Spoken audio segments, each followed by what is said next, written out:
¿Quieres aprender a preparar el Citric Blue de 1 litro? Pues no te muevas de tu lugar, porque ya comenzamos.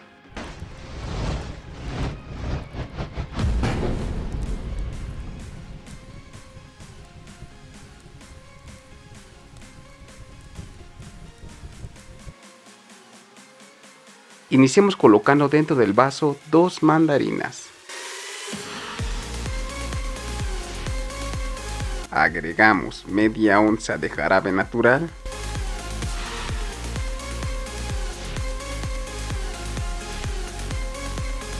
Y ahora con la ayuda de un mortero vamos a extraer el jugo de las mandarinas.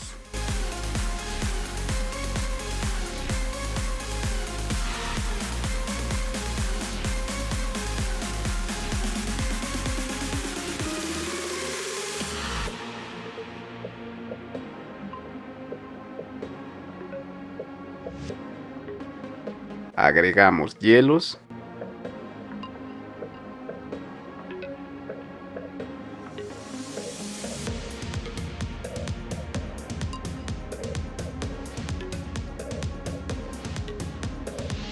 Cuatro onzas de vodka.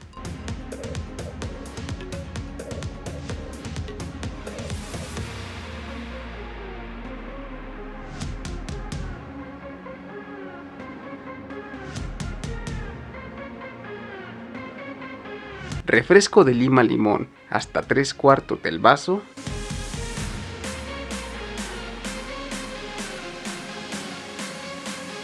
Agregamos rodajas de limón.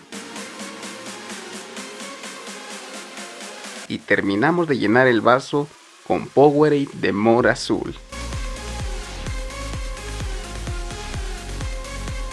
Y así es como nos queda el Citric Blue de 1 litro. Y hasta aquí el video del día de hoy. Recuerda que las mejores recetas solo las encontrarás aquí, en la Academia del Tío Bolas. Nos vemos la próxima.